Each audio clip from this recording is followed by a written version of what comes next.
How you guys doing? Derek here, and I'm going to talk about a way to increase your love power. So, love is a very powerful thing. If you watch any movies in Hollywood, you'll come across a theme where basically the good guy defeats evil by using love, the power of love.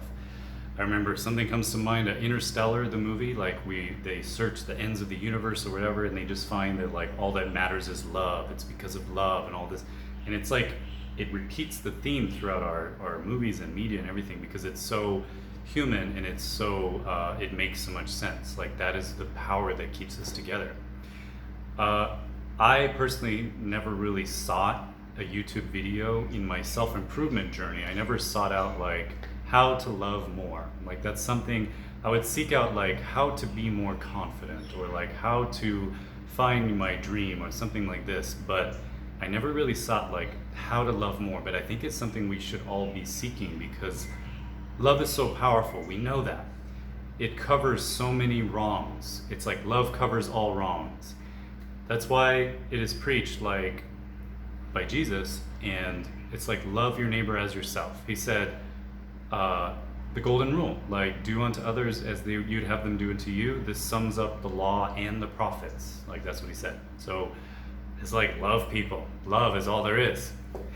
And so how do we love? Okay, there's many ways to love, but there's something that I like to say is that a lot of like psychiatrists or life coaches or teachers, they say, okay, forget about the past, it doesn't matter. The past doesn't equal the future. We got to just move forward. At the same time, I really believe that the past, and this is proven, the things that happened in our childhood shapes us today. So whatever we learned in our childhood remains in our subconscious and it affects the decisions that we make today. Now let me give you an example. I recently learned about something about myself. The more that I've become aware of myself more, it's like I found that when I was with close friends, like a male friend, and if I was with him alone, I didn't want to like look into his eyes too much because it would be regarded as like homo. And then I thought back and I was like, wow, like during my middle school years, I think that's where I learned that. And I noticed that when I would give a pat or like give a hug to one of my male friends, I would always do like this pat that says like, no homo though, I love you, but no homo. Like, why do I have to prove that? And I've seen that in American movies, and I even saw some comedy videos about when you hug a guy, like how to hug properly. You have to pat to say like, no, this is not like a homo hug. But where does that come from? So I'm gonna go over 4 things and then an extra thing. So 5 things. So the first thing is talking about getting close to friends. There's this idea that I think, again, came to us from middle school. I don't know who's watching this that's been in the middle school in America. It depends on which school you went to, but it was just a cesspool of insecurity, these insecure teenagers projecting all this stuff.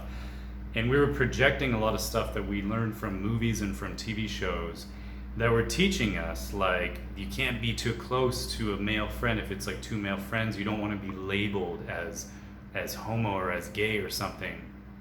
And a lot of people were like afraid of this. They were afraid of being labeled like that if they weren't actually gay. They didn't want to come across that way. And so having this fear, this unnatural fear, which children don't have. Let's think about children. They don't care about that. They like wrestle each other. Maybe they'll kiss each other on the head. They'll touch each other. Like they'll do whatever, and it doesn't matter because that's not in their mind. That fear is not in their mind. And so living with that fear can make us kind of disconnect with people in a way because we don't want to do that. We don't want to be too close. We don't want to come on, like make people uncomfortable. Why do we even have this sensitivity towards physical touch? So that's one thing. Now let's talk about siblings. If you are close to your brother or your sister and you like to hug them a lot, let's say you have a sister like I do.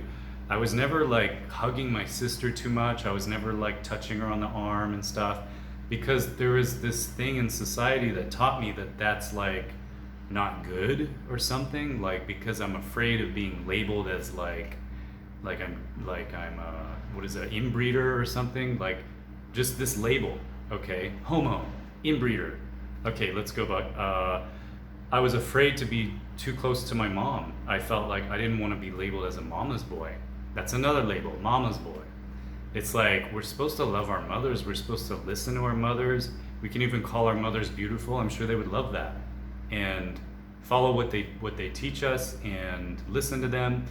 You know, mama's boy, there's a negative connotation because it actually means that like the man has no ability to like make his own decisions and stuff, but still we don't need to live in fear of being labeled a mama's boy. It's all about the label, right? And then I'm not sure if there is so much for your father, but for following your father, but in general, I remember when I was a kid, like when I was a teenager, I didn't want to be seen with my parents because that was not cool. And even this whole idea that we have to grow up and become adults quickly and like that's cool, right? So essentially we're talking about what I just talked about is your friends, your mother, your father kind of talked about that, but I'm more talking about your parents. Okay, so then the fifth one, I hope I didn't say six at the beginning of the video, but the fifth one is cool, the whole idea of being cool. And like, we learn through society what is cool and what is not, what hobbies are cool and what are not. In reality, we're all just people with different hobbies, different likes and dislikes. And what I find interesting is also, by the way, before I forget, if you have a label of yourself as I'm a man who likes skiing, for example, I want to encourage you, because I figured this out recently. It's like, don't get too attached to that label. Don't say, no, I'm a skier, I'm not going to try this other thing. Because you can be somebody who does different sports and tries different things, and you don't need to stick to a label like this is my hobby. I was reading this article about, there's a book actually about likes and dislikes. It's a 60-page article. So I don't know if that's a book or what. It's an academic paper. And it said a man should and can and should change his palate. Like it's totally normal. I just never thought that was normal. I never thought that was fine. You know, it's like you find your hobby and then you stick to it, and like this becomes your identity. But anyway, yeah, we can change our hobbies, we can change our labels. So this is interesting. There's this movie called 21 Jump Street, where the boys, the guys, they go to high school. And then in their high school, all the jocks are considered cool, and all the more brainy kids are considered nerdy. Then they go to, they start working in the police force, and then they're assigned to go back to high school undercover. And then when they get back to high school, the jock thinks he's going to be cool, but now things have changed, and all the students who were nerds are now considered cool because they're caring about the environment, they're caring about equal rights and stuff. And then all the jocks are considered kind of lame, I guess. And I could totally see that happening. Like, just give it a few years, and what was cool before is considered uncool now. It's all about these trends. And so if you think about it, all of this idea of what is cool and what is not cool is totally wrong. So the reason I bring this up is because I might have been guilty of one way or another thinking that what I do is cooler than somebody. Because I would meet some guys that are like, yeah, I work in tech, I'm a programmer, and then I don't, maybe there's a part of my subconscious that says, like, wow, I'm cooler than this guy. Because I do film and all this stuff. And then I realized that prejudice, that label of a programmer as a negative thing, or as a less, the whole idea of levels, can stop me from showing the love that I could. And I found that the more I love people, the more I listen to them genuinely, and the more I can learn so much. I was talking to this guy who likes, he's my friend, he likes NASCAR. Was it NASCAR? Some kind of racing. And then he was telling me about it as I was watching it, and he told me stuff I never knew. It's so much more in-depth than just which car can go fastest. There's just so much there's so many things that the people are thinking about, and so much drama and politics, and it's so complicated. that the way that he explained it to me, that I was just like blown away, and I was just like, wow, I never knew that, I never thought about that. And the very reason that I could think about it and listen to him is because I was trying to be open-minded about something that I had labeled as boring. So we talked about hobbies and all that. Okay, we talked about the idea of being cool and how that's something that is non-existent and yet has affected us so much. Now, I also want to put something else in there, even though I said 5. The whole this this could go on forever, but let's just talk about some few key things. Children, when they're growing up, they're colorblind when it comes to race. They don't care about race. They don't know about nationality. They just know that they were born on this land. They don't know what this land is probably even called, since they don't know like what their mother's name is for a while, or when their birthday is. They don't know that they're an American or that they're a Thai or something. And there's 2 options that you have in life. There's 3. One of them is to embrace your national identity and be ashamed of it because of it came about by some bad history. The other option is to find the good things about your nationality, like being an American, and be proud of it because blah, blah, blah, A, B, and C. But I think the best option is to become like a child and to just forget about these labels that you have. Know that you are you. I am Derek. I'm sure I was born in America, but I am Derek. I don't go around saying like, I'm an American as if it's part of my identity. Like, that's just not who I am. That's not what I like to do.